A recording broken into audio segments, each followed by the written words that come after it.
The care industry falls into the human health and social work activities sector, which just so happens to have the highest percentage of hours lost due to staff sickness out of all sectors in the UK. This leads to high agency usage, disruptions within the staff team itself, disruptions to the residents who use the care provider, and all in all, these are big hidden and unhidden costs. Now, of course, you could attribute some of these hours lost to the fact that within the health and social work sector, employees arguably work with some of the most ill members of society. But from my own experience in the industry, I would attribute some of these hours lost due to staff simply not wanting to turn up to work, playing up a cough or a cold, or using reasons like diarrhea or vomiting because they know they have to have the next 48 hours off, and within those next 48 hours they just so happen to have two 12-hour shifts. So even if 1% of that 4.2% could be attributed to the reasons I just mentioned, then if we can tackle this problem as much as possible, we give ourselves the highest chance of reducing some of those hidden and unhidden costs. In my experience, one of the reasons staff continually use sickness excuses that maybe they don't have is that it's easy to get away with. When one home in, for example, a care group of 20 homes has 70 staff members, it can be extremely time consuming to keep on top of staff sickness. This includes things like return to work interviews and calculating Bradford scores. So that's why I created an AI agent that not only calculates Bradford scores using just a staff's name, but that can also automate daily, weekly or monthly report to the home manager detailing their staff sickness. This means that no member of staff can slip through the net when it comes to the necessary action being taken due to their sickness, but it also sets a standard of how staff sickness is dealt with in the home, and that it is no longer easy to get away with ingenuine sickness, because there is consequences, resulting in staff less likely to call in sick for ingenuine reasons to avoid these consequences. So without further ado, allow me to show you exactly what I've created. So here we are inside Zapier Central using their AI agents function. Now we are going to create a new agent and we can give this agent a name. Reduce staff agent. For description, we can write automate staff sickness tasks, and then we can just click here, start from scratch. So here is our new AI agent created, reduce staff sickness agent. Now, as you can see, it says, "Hi Mia, I'm looking forward to working together. To get started, you can ask me questions about live data or have me take action in one of your apps. If you have actions you want me to run on a regular basis, create a behavior." And as I said at the start of this video, that's exactly what we want this AI agent to do. We want this AI agent to automatically calculate Bradford scores and send them in a report at our chosen frequency to the home manager or to the admin team, for example. So we can click here, create a behavior, and then we simply click create behavior. Now, we can title this behavior, but I'll just leave this blank for this example. And then the next part we come to is this trigger. Now, this is the part of the AI agent that dictates when this behavior is run. So as an extension, we'll dictate when the home manager, for example, receives the report about staff sickness and whether that is daily, weekly, bi-weekly or monthly. So if we click on these three dots, we can select a trigger. So on demand is simply we have to manually trigger this behavior. So if we go back to the previous screen, you can see down here there is a little button that says run behavior, and that would be what we would press if the trigger was on demand. We would have to come into our AI agent and click this button to run the behavior. Or like I said, we can set it to run at a customized frequency. So here we are back where we just were, but for the purpose of this example and being able to test this example to show you how this works, I'm going to leave the trigger on demand. The next section we come to is the instructions. Now, as you can see, it clearly states this is where we should tell the AI agent what to do once it is triggered, how to process or summarize the data, and which actions and data sources it should use. Use the / key to add data sources and actions to your instructions. Alternatively, to add data to the instructions, you can click Find Data.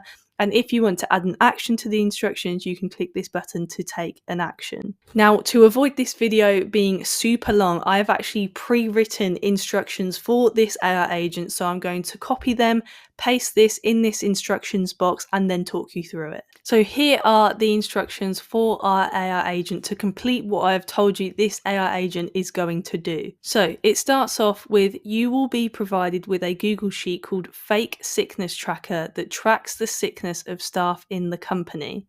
Secondly, all staff names are listed in the staff BF scores. BF stands for Bradford Score, which is a score you can use to track sickness, in the staff BF scores sheet under the column labelled staff name. So I will actually show you this fake sickness tracker in order for these instructions to make more sense. So if we head into our fake sickness tracker, you will see here this is very, very simple. This is our list of staff, which of course, if this was a published AI agent, you would have all your staff names in here. And then this is the section where the AI agent will automatically populate their Bradford scores. Then if we head down to the sheet section of this particular Google Sheet, you can see we have the staff BF scores, which is this sheet here. We have January 2025, February 2025, and March 2025. Now, if I go back into January 2025, all the months follow the same format. So we have every day of the month listed in column A. So this is all the dates in January. Similarly, this column here in February, all the dates in February, and the same for March in column A. And then the way it works is when a staff member calls in sick, the only human element of this AI agent is to simply put their name in on the day that they have called in sick. So that's why it says here, sick staff member 1, sick staff member 2, sick staff member 3. Because if multiple staff members call in sick for the same day, then we can add them in here. And of course, if you know that sometimes you experience more than 3 staff members calling in sick for one day, then you could add extra columns here and adjust the instructions within the AI agent to work for you. So if we go back to our AI agent, we can have a look at the third step in the instructions. So in the following sheets, January 2025, February 2025, March 2025, if a staff name is in any of the columns labelled sick staff member 1, sick staff member 2, or sick staff member 3, this means the staff member has called in sick. Step 4 is when this behaviour is triggered, count the number of staff that have been sick for a shift. Then of the staff that have called in sick, provide the number of days that they have been off sick and the number of continuous periods of sickness they have had off sick using the column labelled date. So what we are asking the AI agent to do, if we go back into our fake sickness tracker, a continuous period of sickness is how many days in a row has someone been off sick. So Tim, for example, has one continuous period of sickness from the 6th, 7th and 8th of February. And we are asking the AI agent to use the date column to identify continuous periods of sickness. So here would be one continuous period of sickness for Tim, but it is made up of 3 days of sickness. If we scroll down a bit more, we can see one of our staff members in this fake example, Gemma, has had 1 day off sick on the 15th of February and 1 day of sick on the 27th of February. So on the 15th, that is 1 day of sickness and 1 continuous period of sickness. And on the 27th is 1 day of sickness and also 1 continuous period of sickness. So within February, you can see that Gemma has had 2 days off sick and 2 continuous periods of sickness, despite them only being 1 day in length. Now heading back to our AI agent. The next step in our instructions says, then work out each individual staff member's BF score. As I said, this stands for Bradford Score, using the following equation: number of continuous periods of absence multiplied by number of continuous periods of absence. So if you know the Bradford Score calculation, you will be aware that the number of continuous periods of absence has to be squared. Basically, it has to be times by itself. So we're asking it to times the number of continuous periods of absence by the number of continuous periods of absence. As it's in brackets, it will do that first and then multiply that number by the total number of sick days. For example, if someone has had 2 periods of continuous absence, we would take 2 times by 2. However, their total number of sick days is 4, so we will do the 2 times 2 times 4 equals 16. So 2 times 2 equals 4, and then we will times the answer to that part of the equation, which was 4, and then we will times it by 4, equaling 16. This means the Bradford score would be 16. So we've given the AI agent an example of how we actually want this done.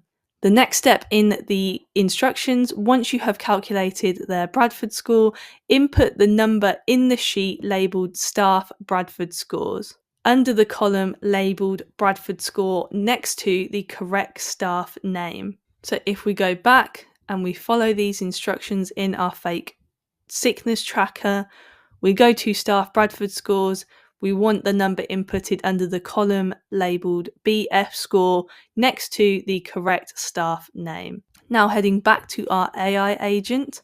Once you have calculated all the Bradford scores for all the staff members who have had days off sick, send all the Bradford scores in an email to the manager. And that is the end of our instructions for this AI agent. Now, within these instructions, you will know that we have asked the AI agent to refer to some data, which is our fake sickness tracker, and we have asked the AI agent to complete some actions. Now, as I said earlier on, we need to then add this data and add these actions for the AI agent to successfully complete exactly what we want it to complete. So if we head back up to the start of our instructions, it says you will be provided with a Google Sheet called Fake Sickness Tracker that tracks the sickness of staff in the company.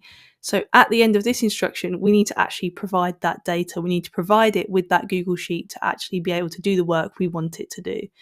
So we've clicked at the end of the instruction. We then come down here and click Find Data. Then we click Add Data Source. And as I said, we will be adding a Google Sheet. Then we need to select a data source. And as you can see here, it says Fake Sickness Tracker. Then it will ask us what sheets within this particular Google Sheet we want the AI agent to work on. And we have given it instructions for every sheet within this Google Sheet. So we simply just need to click all the sheets within the Google Sheet. Then we can click Add Data Source. As you can see, it's syncing and it has been added to our instructions. We have also given it another instruction referring to the fake sickness tracker. So I'll simply add that again, just to make sure it will access the data we want it to access. So we have said once you have calculated their Bradford score, input the number in the sheet labelled Staff BF Scores under the column labelled BF Score next to the correct staff name. So we can just add this data in here. We'll just click Add, and that is done. Now we have added the data, we can add in any actions we want the AI agent to complete. And actually, the only action we need to add within these instructions is right at the end, where we say, once you have calculated all the Bradford scores for all the staff members who have had days off sick, send all the BF scores in an email to the manager. So we want it to send an email, so we need to add in this action. So we'll click at the end of this instruction, then we come down here and click Take Action. We head to Gmail. The action we want it to complete is send an email. And as you can see, it is added in the action here, but we are just going to check the settings of this action to make sure that it aligns with what we want the AI agent to do. So if we click this little settings button, it has found my Gmail account. The subject, we will let the AI agent generate a value for this. The body, we will let the AI agent generate a value for this. To this part, we need to actually add in an email address. So if this was a published AI agent and we wanted it to send an email to the home manager or the admin team, for example, we would need to provide it with that email address. to be able to send that report to. But of course, this is just an example, so I'm going to be sending it to myself in order to test this and make sure that this AI agent works successfully.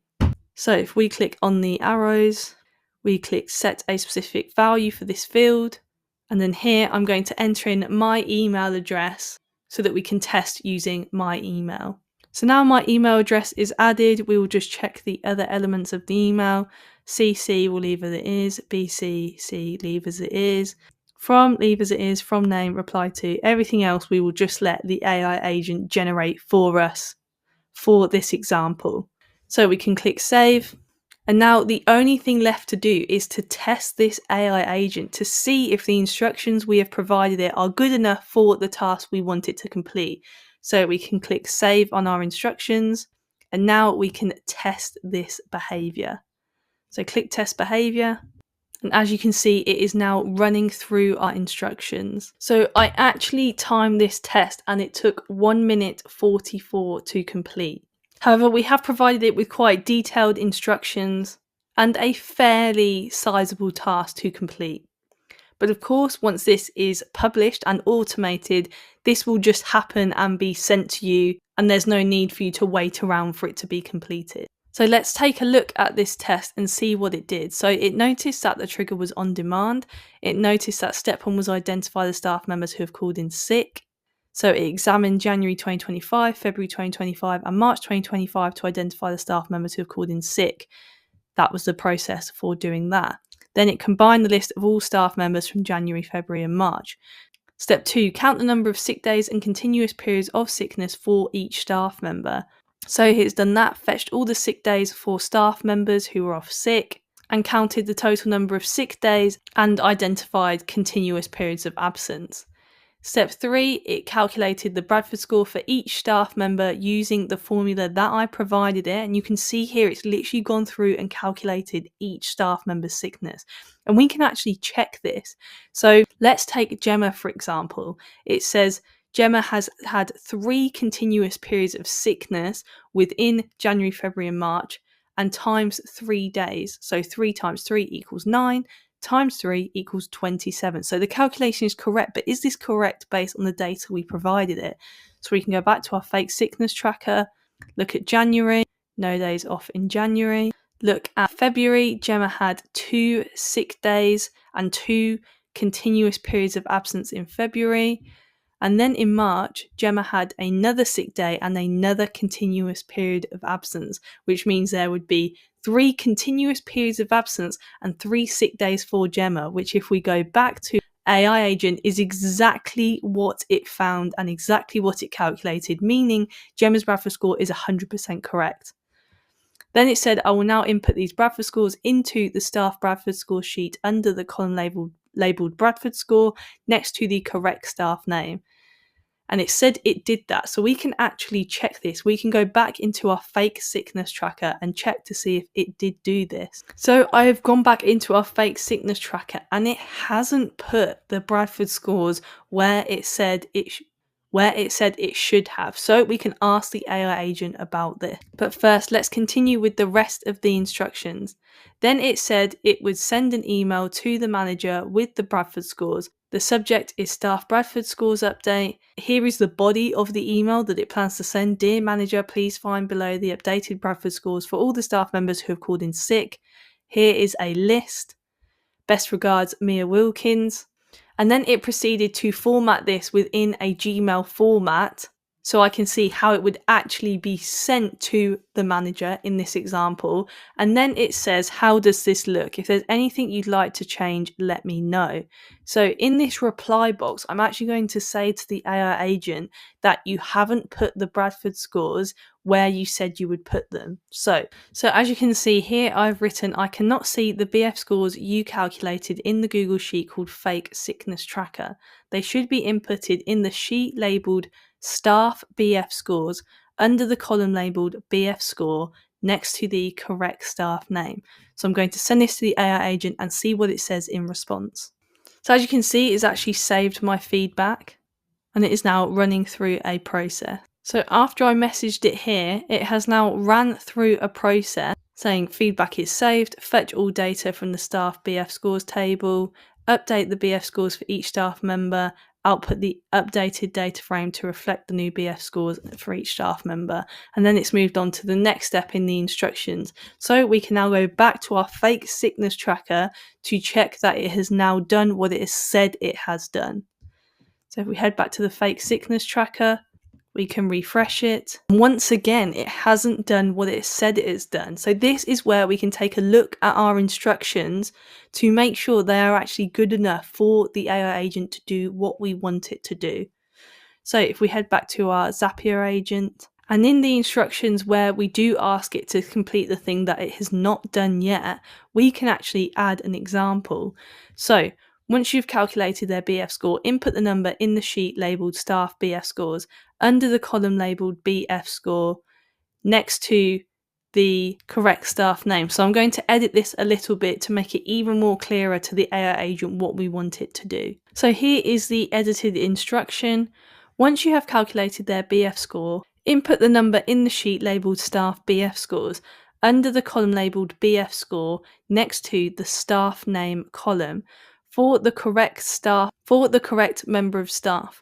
For example, staff name is Mia, BF score is 27. So we can now save these instructions and retest, because this is the only part of our instructions that isn't currently working. So click save. Then we come up here to retest behavior, and now it will run through the process again of testing. So as we can see, it's run through the exact same process as last time. However, this is the part that we want to know works. So update the staff BF scores sheet with the calculated BF scores. So it says I will now update the staff BF scores sheet with the calculated BF scores for Mia, Mandy, Gemma and Sally. Now, a problem I've noticed already is it doesn't have all the member of staff that were off sick. As I spoke about previously in this video, our fake staff member Tim was also off sick. So we'll check if it has worked for the staff members it says it is going to provide the Bradford scores for in the sheet, and then we will come back and rectify the new problem. So as we can see, this hasn't worked again. So to avoid this video being extremely long and watching me troubleshoot this AI agent, I'm going to figure out the answer and then come back to you with it. So after a few more retests and making my instructions more specific, the AI agent has now performed a successful test. And this just proves the quality of your input will dictate the quality of your output. And the first time round, the quality of my input was not good enough. But after improving that, it was good enough for the AI agent to perform a successful test. So a couple of areas where I made the instructions more specific. Inform the AI agent that to be aware that the dates in the fake sickness tracker are written in English formatting. Previously, when it was testing, it was throwing out some of the dates because it thought things like the 12th of January 2025 was actually the 1st of December 2025, because it automatically assumed the dates were formatted in more of a US format, not an English format. So I told it that all the dates were formatted in English formatting. I then provided a more detailed example of what a continuous period of absence is and how that would be calculated to ensure that the calculations would be provided with consistently reliable results. I then provided the row number of each of the staff members formatted in how it likes to format it when it writes its outputs in code. So what I mean by this is, here is a written version of the output that the AI agent has done. But if we click on this down arrow, it will show the coded version of that. Therefore, in my instructions, I told the AI agent exactly which staff member lines up with which row number in the Google Sheet. So those are just a couple of changes I made to my instructions, but it did make it more specific so that when I retested it, the whole process was able to run through successfully. So as you can see, here we are at the top of the test. It retrieved the data from the Google Sheets successfully. It found all the staff who called in sick successfully. It calculated their Bradford scores successfully. It updated the staff Bradford scores in the Google Sheet successfully, and I will show you that now. If we head back to the fake sickness tracker, you can see here for every staff member that was off sick, their Bradford score has been automatically inputted into this sheet in the correct area. And of course, we had no data for Henry or Cheryl, so they are blank. So this is all perfect. Heading back to the instructions, after it put it in the Google Sheet, it then formatted the email that it was going to send. So it says, "Dear manager, please find below the updated BF scores for all staff members who have had days off sick from January to March 2025. Brilliant." Then, as before, it has formatted it in how it will complete the action in Gmail. So yes, everything looks good. So I'll click looks good. And this is the final part of our test. Will I receive this email as if I am the manager in this example? So click looks good. It says the action is complete, and checking my phone, I have received that email. I'll put a screenshot up on screen of that email. But ultimately, the AI agent has produced exactly what we want it to produce. Now we know that the AI agent works successfully, we could change this trigger to make sure this behavior runs at a certain time every day, every week, bi-weekly, monthly, however you would want it. And as I said at the start of this video, setting the bar high for how sickness is dealt with within the home to demonstrate to all staff that there is consequences for ingenuine sickness, increasing the likelihood that less staff will call in sick for ingenuine reasons to avoid the consequences. And as you can see, once set up, this whole process would happen automatically, with the only human element being either the manager or a member of the admin team inputting the staff name on the day they are off sick. That's it. So if you found this video insightful, feel free to hit subscribe as I continue to explore the capabilities of AI automation using Zapier.